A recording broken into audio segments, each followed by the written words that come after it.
Samuel Jerome, who's been leading the negotiations, joins us now. Mr. Jerome, thank you so much for joining us on NDTV. The MEA today said that it's doing everything possible to save Nimisha Priya. Now that the family of the victim has also unfortunately said that they will not grant mercy to Nimisha Priya, what really is the hope? What kind of diplomatic and legal tools are you using?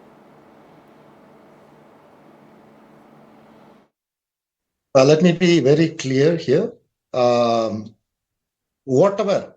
intervenes, the pardon has to come from the family. So that is the only way, because we have exhausted all the legal options. Where she has been proven guilty and the verdict has been given accordingly.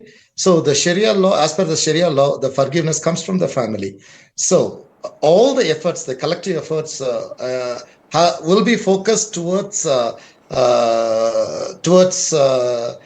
getting pardon from the family. So that is what it is. So all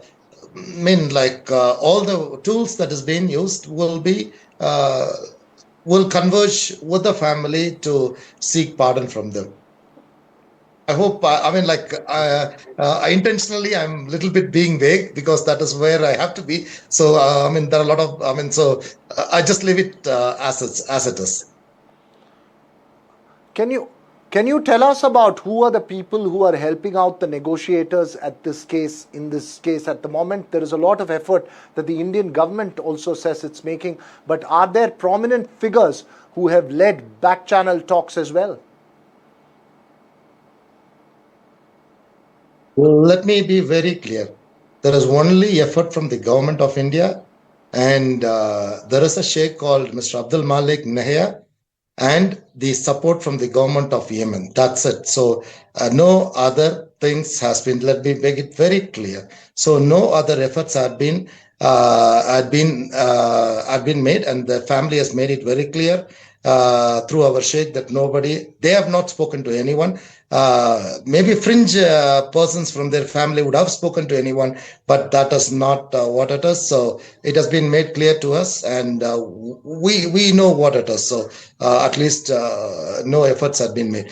Yes, the government of India, and actually the thing is that we want to thank the intervention of Kerala MLA, Mr. Chandi Oman, who actually started all this. He went to the Kerala governor. The Kerala governor's intervention was amazing, and the Union Home Minister and our Prime Minister's office and our our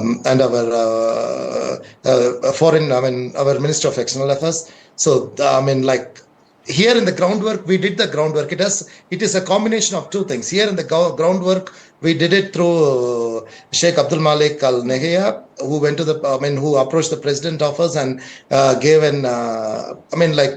plea through influential persons, and they did request a request from the government of India that came in on time, and it all went together, and that is the intervention. That is how we were able to get the extension. So whatever that is coming outside, it is for media, and I don't care, and I don't want to get into the politics. I'm not a politician. I want to get Nimisha alive, and you have to know that the so-called intervention has provoked the family, and they had to come out and say that all this negativity, you need to understand. So, Mr. Jerome, you're saying that there needs to be restraint in talking about the victim's family, and we need to give them time clearly to be sensitive for the persuasion that you're all trying. For that to work, we need to have some restraint, is what you're saying. See, when within a very short time, on 6th, I received a call from the chairman of the jail that he has received the thing. 6th, I was in India. 8th, I landed here. Imagine from 8 to 16, the very short time.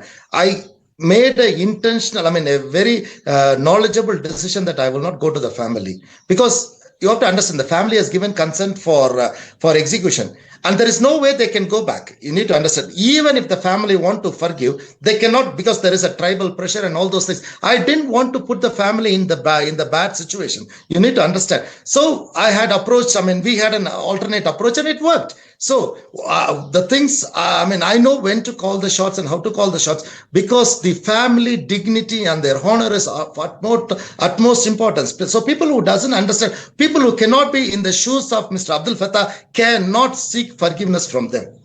Absolutely. Thank you, Mr. Jerome, for joining us on this very sensitive story.